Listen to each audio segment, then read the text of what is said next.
My name is Olivia Coleman, and I am a religion professor from Minnesota. I am 41 years old. What I'm about to tell you is my account of what happened when Jesus showed me the shocking truth about how the 6 most famous Christian traditions came from demons. I really saw how Satan has crept into Christian traditions over the years and tricked even the most devoted followers. I'm afraid that this NDE story will make many Christians question everything they believe. But first, let me know where you are listening. Even though we're not together, it will be nice to feel closer. Don't forget to mark this story as liked and share your thoughts on what you thought about it. Let's talk about this in an honest way, so we can all learn from each other. Have fun listening. This started on October 12th, 2017. As I ran as normal, I prayed and thought about the history of the church talk I was going to give later that day. Looking back, I still find it funny that what was about to happen would totally change how I understand that subject. Everything changed at 7:42 a.m. when I was in mile 4 of my run. I felt a quick, crushing pain in my chest that went down my left arm. Since I care about my health and don't have a family history of heart problems, my last thought before I passed out was, this can't be happening. I would find out later that I had a major cardiac arrest, what doctors call a heart attack that leaves a widow behind. What happened next, though, was much more important than my actual death. I felt like I was separate from my body as soon as my heart stopped. From above, I saw a young runner find me, start CPR, and call 911 at the same time. Then, though, something strange happened. I was pulled into a place that I can only describe as pure light. The real world disappeared, and I was in what looked like a huge area of living light, more real than anything I'd ever seen or felt on earth. That's when I saw him, Jesus Christ. His looks were so different from the drawings and pictures I had seen as a child that they shocked me. He looked like a Jewish man from the Middle East in the 1st century, with traits that showed where and when he lived. His skin had an olive tone and was worn down from the sun. His hair was dark and cut short, which is very different from the picture of Jesus that we usually see, who looks European and has long brown hair. It wasn't his looks that caught my attention, though. It was his eyes. They were so wise, loved, and to my surprise, sad. His voice shook me to my core when he spoke. "Olivia," he said, "I brought you here because my church needs to know the truth. Over many years, Satan has woven lies into Christian practices, taking my people away from real worship and understanding. Share what I'm about to show you." His presence and what he was saying were too much for me to handle. "Lord," I told him, "I'm just a teacher. Why me?" It was a compassionate and determined smile, because you have the background to understand these facts and the power to share them. Everything you've taught will seem wrong after what you see today, but know that the truth will set my people free. All of a sudden, we were in what I can only call a library of time and space. Jesus told me that he would show me 6 traditions that Satan has used to change the way Christians think and act. He warned people to be very careful because every lie is part of the enemy's plan to keep people from knowing the whole truth. The Garden of Eden was the first thing he showed me. I didn't see Satan as a cartoon devil with horns and a sword. Instead, I saw him as a beautiful, cunning being who was planning something that would last for thousands of years. "Notice," Jesus said, "how the enemy has made people focus on the type of food by making up the apple myth instead of the real problem, which is disobedience and trust." I saw the real event happen. Eve reached for a fruit that didn't look like an apple. Jesus explained that the apple story comes from a simple Latin word mix-up between malum evil and malus apple. However, Satan has used this misunderstanding to make the first sin seem less important than it really is. He takes the focus off of the real problem, which is the choice to not trust God and disrespect him, by talking about the apple. He showed me how this tradition that seems harmless has had a big impact on many people. People miss the greater spiritual lesson when they only look at the apple. The fruit's name was never given out because it wasn't necessary. If the enemy can get people to focus on small things, They won't see the important truth about trusting God's word, obeying it, and what happens when you don't believe it. What Jesus said next about the story of the 3 wise men would shock you even more. But I have to tell you everything he showed me about how Satan has changed these Christian traditions to suit his own needs. As Jesus led me through the next discovery, the scene in front of me changed dramatically. He told me to look at how Satan has changed the story of the Magi. What I saw next made me stunned. There were more than the 3 kings on camels that we see in many nativity scenes. They were traveling toward Bethlehem as a bigger group of wise men. Jesus said that these people were the Magi, who were astronomers and thinkers from the East, most likely from Persia or Babylon. Satan lied to them in a subtle but strong way. He told me how this practice had become bad over time. My daughter, look at how the enemy changed this story. There were never 3 guys in the Bible, and they were never kings. These men were very smart. They studied the stars and old prophecies. Satan did a lot of things by making up the story of 3 kings named Melchior, Caspar, and Balthazar. Then Jesus told me something that really shocked me. When people follow traditions made by other people without question, the enemy knows that those people are less likely to study the scriptures for themselves. One of his most useful tools is this tendency to take human practices as biblical truth. I saw the real event happen. A bigger group of magi showed up at a house, not a stable, where Jesus was already a young child and not a baby. Look at how this is different from what custom says. He said that the date, time, place, and even number of guests had all been changed. He showed me how this lie had effects that went far beyond this one. Satan got people to focus on the number 3, just because there were 3 kinds of gifts. This took their attention away from the promises that these gifts were meant to fulfill. The gold stood for my power as king, the frankincense for my God, and the myrrh for my coming sacrifice. But how many of my kids today understand these deep symbols? The scene changed again, and Jesus' face became even more serious. Now look at how the enemy changed the story of Mary Magdalene. What he showed me next might have been the scariest thing he had shown me so far. I saw Mary Magdalene for what she really was, a respectable woman from the town of Magdala, not the prostitute that most people think of her as. Jesus said that Satan's change of her story was especially bad because it mixed up 3 different biblical women: Mary Magdalene, the sinful woman who touched my feet, and Mary of Bethany, in order to hurt the testimony of one of my most devoted fans. He made up a lie.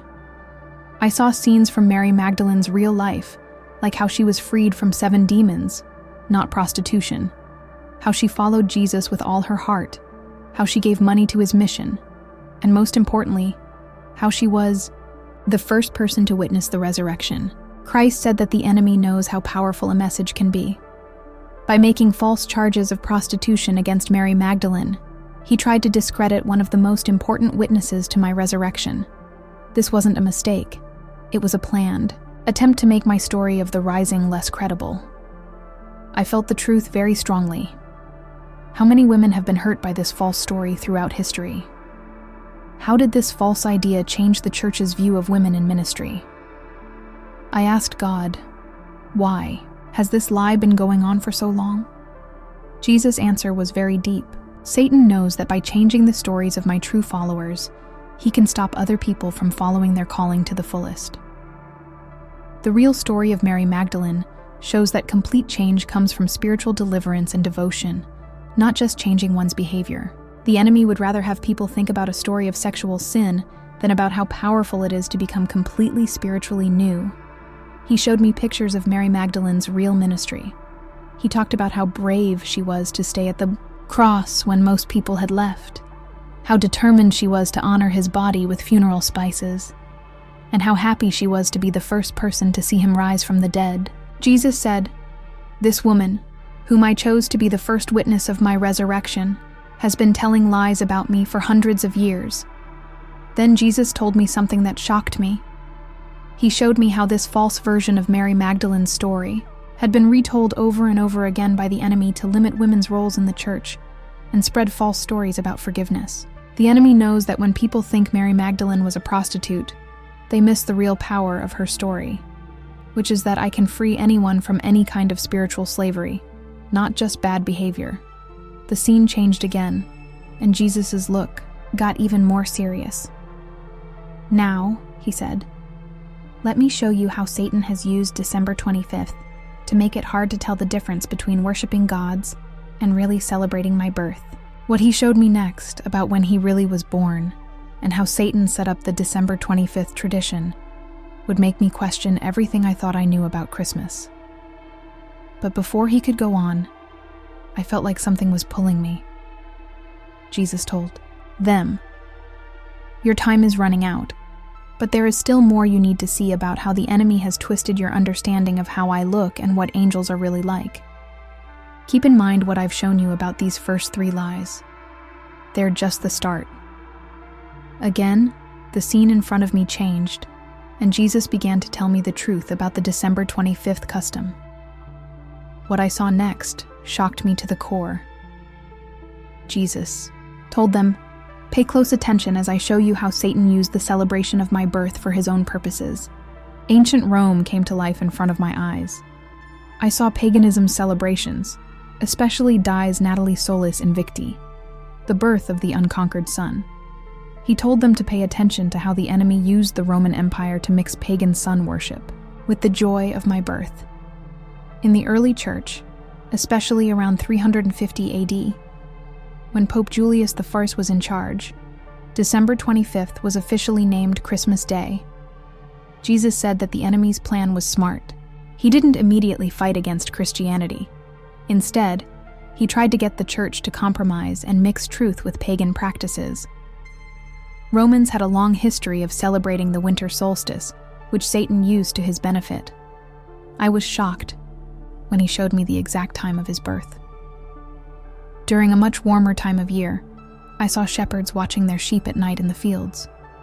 Jesus said that I was probably born in the fall, maybe even during the Feast of Tabernacles. Just think about it. Would shepherds be out in the fields on a cold December night? The religious link became clear all of a sudden. John 1:14 statement that the Word became flesh and dwelt among us took on a whole new meaning. Jesus showed me how Satan had been using December 25 to slowly take away the celebration of his birth from its rich Hebrew background and spiritual meaning. Jesus went on to say that the enemy knows that by celebrating my birth on a date of a pagan festival, he can bring parts of sun worship into Christian life. This wasn't just about the date, it was about adding foreign practices to the worship of God. It was clear to me that this lie had huge impacts on history. It became common for religious truth and paganism to be mixed together. This happened many times in the history of the church.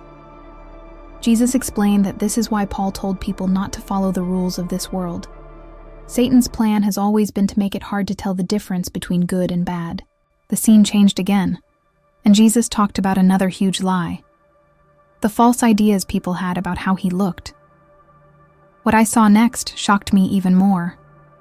Jesus showed me how artistic images of me have changed over time by saying, "Look at how Satan has rebuilt my image."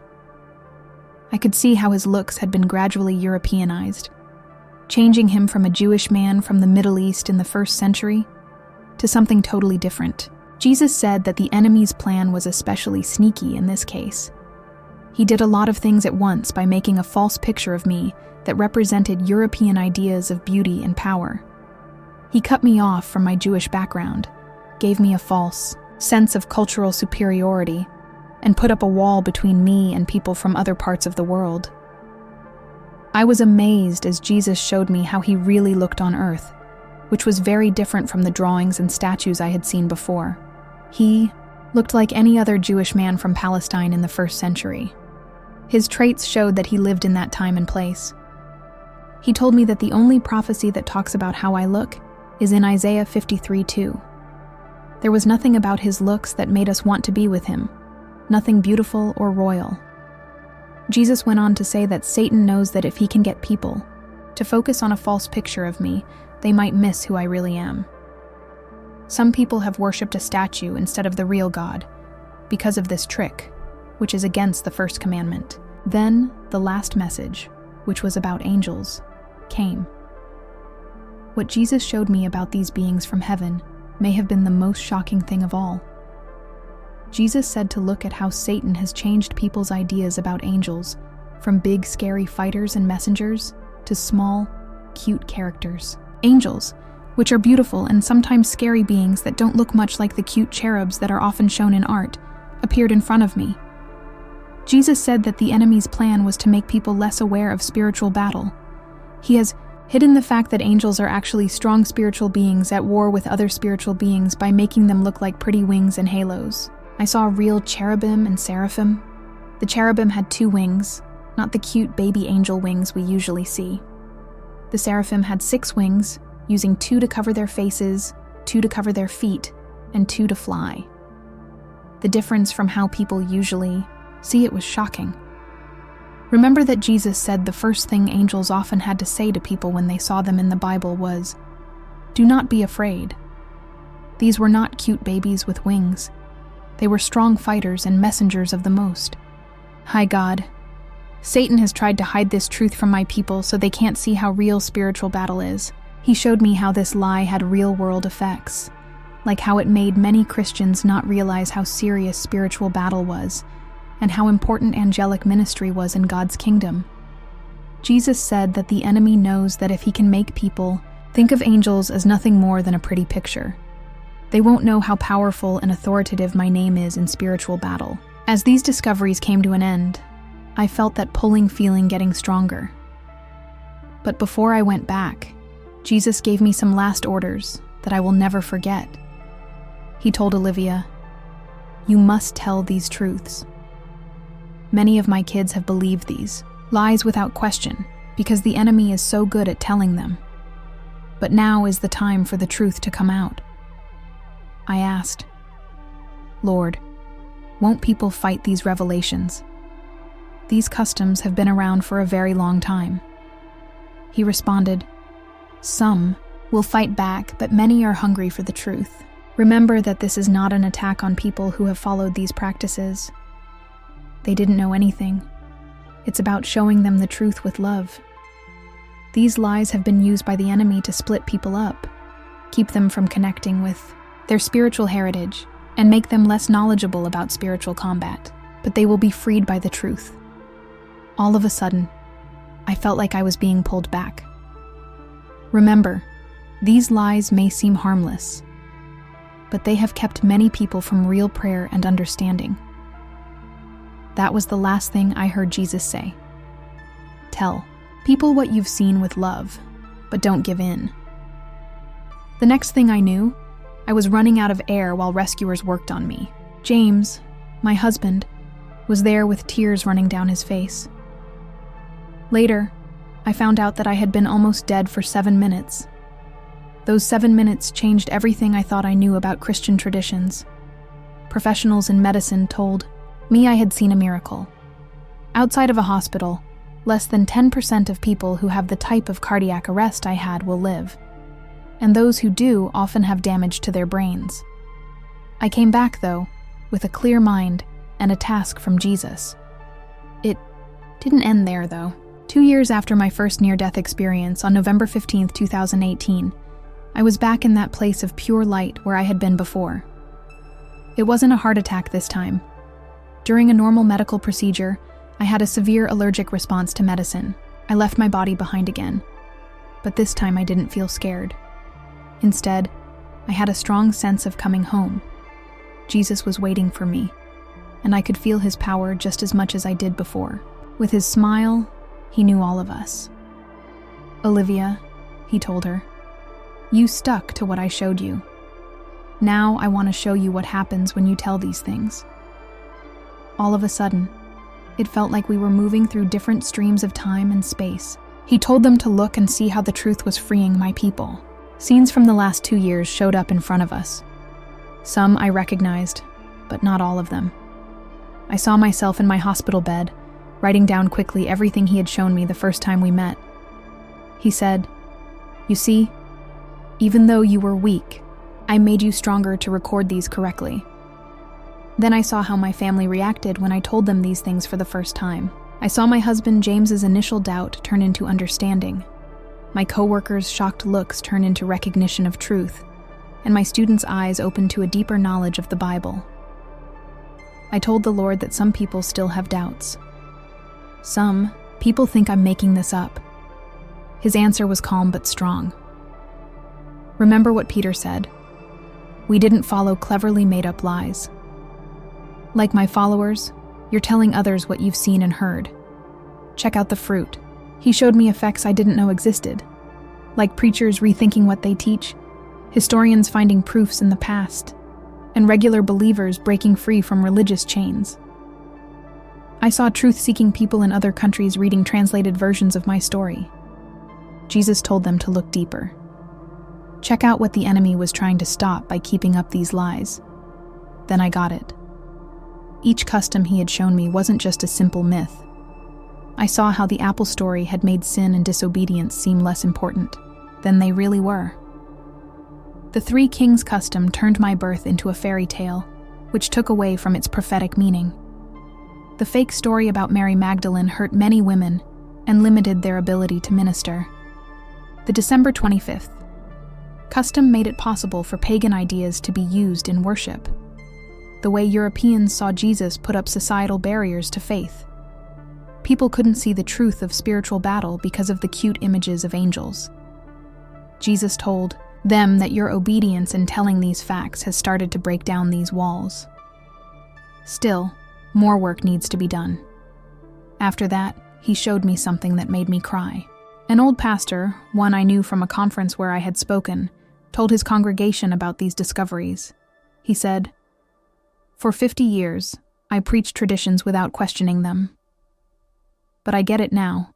We need to go back to what the Bible says." Jesus said this is why these revelations are important. When these lies are taken away, each person comes back to me with a stronger faith, a better understanding, and a more honest friendship. He then put his shoulder down. You've asked yourself many times if it's important to talk about these customs. You can see that the enemy's lies were carefully planned to keep my people from knowing the whole truth. But these walls are coming down one by one. Lord, what should I do next? I asked. He told her to keep telling people what she had seen. Some will fight back. Many people want to know the truth, but the enemy's lies are deeply rooted. Keep in mind that you're not condemning people who followed these practices. In telling the truth, you help them find freedom. I felt the pulling feeling that I knew so well. Christ added, "Tell them one last thing. I love my church too much to leave them in the dark. These admissions don't come to condemn, but to make things right again. Now is the time for my people to worship in truth and spirit." This time when I came back to my body, I was even more eager to tell these truths. This second experience confirmed everything I had learned from the first one and made me realize how important it is to keep exposing these lies. The hospital records again showed that I had died, this time after 3 minutes. But the time was just right. It was just what I needed to see the results of sharing these discoveries and be sure that they were important. Please keep in mind that these traditions may look harmless at first glance, but Jesus showed me in both meetings that they are not harmless at all. They are carefully planned lies that have made us less spiritually aware and harder for us to have real faith. Check these things out for yourself. Learn about history in the Bible. But most of all, ask that the Holy Spirit will lead you to the truth. Christ loves his church too much to lie to us, just like he told me. The question is whether we are ready to accept the truth when he tells it to us.